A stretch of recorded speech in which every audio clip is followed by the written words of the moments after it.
हरे कृष्णा। मानव सेवा ही ईश्वर सेवा, ये स्लोगान देने वाले,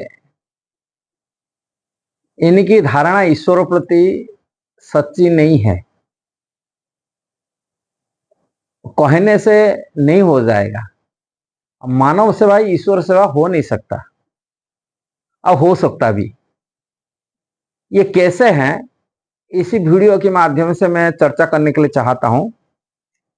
विशेषकर स्लोगान देने वाले आप जाएंगे, रामकृष्ण मिशन जाएंगे, स्वामी विवेकानंद जी का जो लेक्चर है, उनका जो लोगों को स्लोगान है, वहां लिखा गया है मानव सेवा ही ईश्वर सेवा। अब रामकृष्ण मिशन में हॉस्पिटल जाएंगे, वहां लिखा गया है, ये बात है, बोर्ड में लिखा है।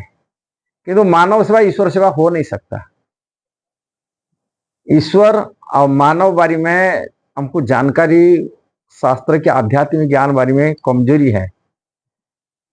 किंतु जिन्होंने ईश्वर के सत्ता स्वीकार नहीं किया, ईश्वर के अस्तित्व के बारे में जानकारी ठीक से नहीं है, ईश्वर के साथ में मानव की सेवा को ईश्वर की सेवा व्यवस्था से ग्रहण कर लेना, स्लोगान दे देना, ये कितने दूर सिद्धांत की बात है। वास्तव की ईश्वर बारे में उनको जानकारी नहीं है, इसलिए ईश्वर बारे जानकारी होगा तो भगवान श्री कृष्ण की भक्ति करते होंगे। किंतु ये लोग कभी कृष्ण भक्ति नहीं किए।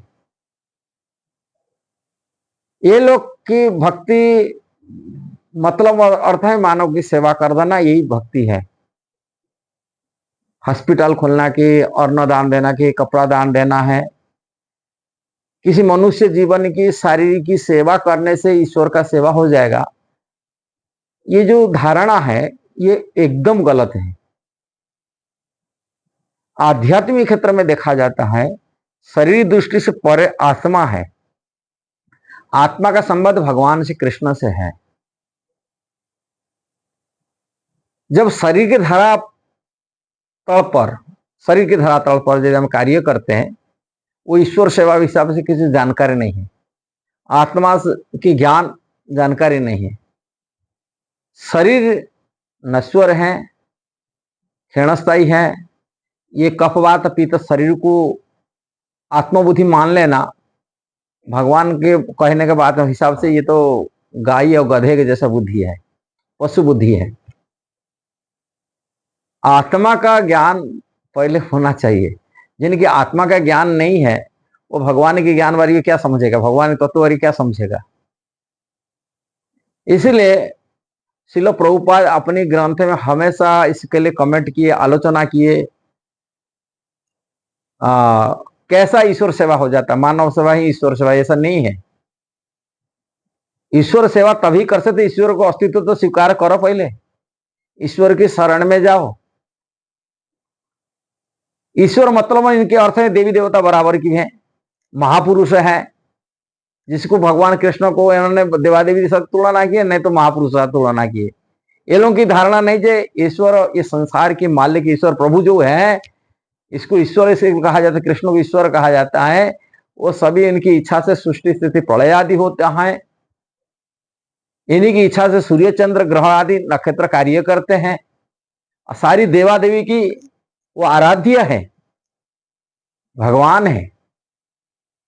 इनको साधारण मनुष्य महापुरुष से तुलना करना ये बड़ा अपराध की बात है। ये सत्ता को आगे पहले समझना चाहिए। भगवत गीता के यथारूप ज्ञान होना चाहिए। यथारूप मतलब आज इट इज, जैसा भगवान बताए थे इसी प्रकार ज्ञान होना चाहिए। इसलिए उन्होंने वैष्णव परंपरा में कभी ग्रहण किए नहीं, वैष्णव परंपरा स्वीकार किए नहीं। वैष्णव परंपरा से उनको परंपरा से जो ज्ञान प्राप्ति होना चाहिए, सिद्धांत बात पता नहीं है। इसे सब स्पेकुलेशन बात समाज को गुमराह किए है। श्रील प्रभुपाद आध्यात्मिक की आंख खोल दिए दुनिया के लिए। आध्यात्मिक क्या होता है, भौतिक स्तर पर क्या कार्य होता है, स्पिरिचुअल क्या होता है, मटेरियल क्या होता है, और रिलीजन क्या होता है। ये सब डाउट को उन्होंने, कंफ्यूजन जो हो रहा था लोगों को क्लियर कराया।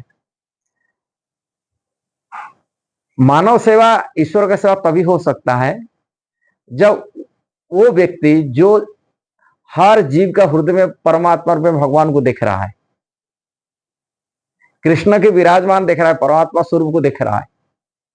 और भगवान को जैसा प्रेम करता है वो संसार के सभी जीव को प्रेम तभी कर पाता है। ये केवल नहीं है मनुष्य के अंदर में देखता है, हर जीवात्मा में, स्थावर और जंगम देखे ना देखा तारा मूर्ति। मानव सेवा ईश्वर सेवा कहते हैं जो कहने वाले लोग मांसाहारी होते, देखा जाता है रामकृष्ण मिशन मांस खाते, अंडे खाते, मछली खाते, वो मांसाहार होते, खाने वाले होते। जीव का भगवान, हर जीव में भगवान कहां देख रहे, जीव प्रति दया कहां हो रहा है? वो जीवात्मा को, आत्मा का ज्ञान तो केवल मनुष्य में देख रहे, अब पशु पक्षियों को भी नहीं देख रहे, मछलियों में नहीं देख रहे। ये ईश्वर सेवा क्या करेंगे? वो ईश्वर सेवा करने वाला व्यक्ति जो हर जीव का हृदय में परमात्मा रूप में दिखता है और हर जीव को प्रेम कर रहा है, कारण भगवान के अस्तित्व देख करके उनको प्रेम करता है और वो हर जीव की सेवा करता है, केवल मनुष्य नहीं है, पशु पक्षी पेड़ पौधा की मध्य सेवा करता है। ये दृष्टि बहुत उच्च कोटि की भक्त होता है। भागवत में लिखा है 3 स्तर के भक्त होते। जो उत्तम स्तर के भक्त होता है, प्रत्येक जीवात्मा, प्रत्येक स्थान में, प्रत्येक जगह पर, माने प्रत्येक वस्तु में, हर जीव, चींटी से लेकर ब्रह्मा तक कोई भी जीव हो, पेड़ हो, पौधा हो, कुछ भी हो, हर जीव में जो भगवान को विराजमान करके उनके प्रति आदर भावना, उनकी सम्मान भावना रखता है और उनकी यथायोग्य सम्मान करता है, वो उत्तम कोटि की वैष्णव होता है। और जो जीव कनिष्ठ अधिकारी भक्त होते हैं, भगवान से प्रेम करता है, भक्तों से प्रेम करता है और किन भक्तों द्वेषी लोगों के साथ उपेक्षा करता है, और शास्त्र में इतना निपुणता नहीं होता है कि दृढ़ श्रद्धा भगवान के प्रति होता है, ऐसा व्यक्ति मध्यम अधिकारी भक्त होता है।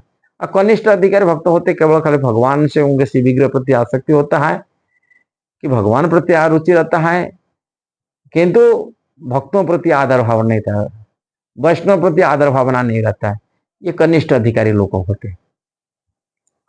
इसलिए वैष्णव सिद्धांत जो परिपक्वता होता है, उत्तम अधिकारी वैष्णव होता है, वो मानव सेवा ईश्वर सेवा तभी वही कर सकता है जो हर, खाली मानव नहीं, हर जीवात्मा सेवा करने के लिए जो तत्पर रहता है, भगवान की परमात्मा रूप में सभी जगह विराजमान कृष्ण अधिष्ठान जानकारी करते सम्मान करता है, सबको पूजा करता है, किसी निरादर नहीं करता, चिट्ठी तक निरादर नहीं करता है, सबको सम्मान करता है, यथायोग्य सम्मान दे के आता है, वही ही ईश्वर सेवा कर सकता है। मानव सेवा नहीं, सारी जीव का सेवा ही ईश्वर सेवा मान होता है, कारण वो सभी जीव में परमात्मा भगवान श्री कृष्ण के दर्शन करता है, उसमें अलग भेद नहीं देखता, कारण कि कृष्ण की सारी संसार है उन्हीं के द्वारा उत्पन्न हुआ है और हर वस्तु कृष्ण का होने के नाते कृष्ण को सब सम्मान करता है और हर जगह कृष्ण दिखता है, उनकी और कुछ नहीं दिखता है, दृष्टि में कृष्ण ही कृष्ण दिखता है।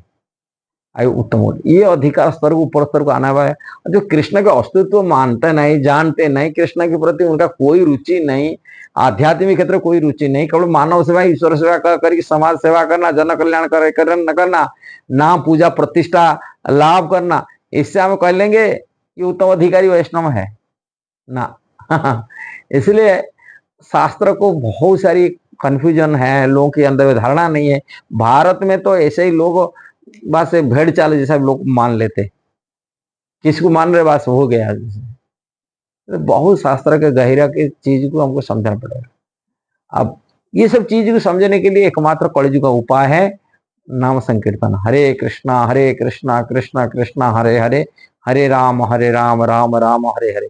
ये महामंत्र उच्चारण करना पड़ेगा, नियमित धर्म के कलयुग का नाम को जप करना पड़ेगा, भगवान की प्रसाद खाना पड़ेगा, भगवान श्री कृष्ण के शरण जाना पड़ेगा, उनके आश्रय लेना पड़ेगा, उनकी भक्तों की संगति करना पड़ेगा, उन्हीं की दिया हुआ भगवत गीता भागवत शास्त्रों को पढ़ना पड़ेगा, श्रवण कीर्तन वैष्णव के द्वारा करना पड़ेगा, तभी ये शास्त्र को, सिद्धांत को समझ पाएंगे और आत्मज्ञान प्राप्ति कर सकते और भगवान की यथार्थ प्रेम कर पाएंगे, ठीक ठीक प्रेम कर पाएंगे, भगवान जैसा है भक्ति कर पाएंगे। और यह कहना है, जिन वीडियो सही लगा जरूर इसको शेयर करना, सब्सक्राइब करना, लाइक कमेंट देना। हरे कृष्णा।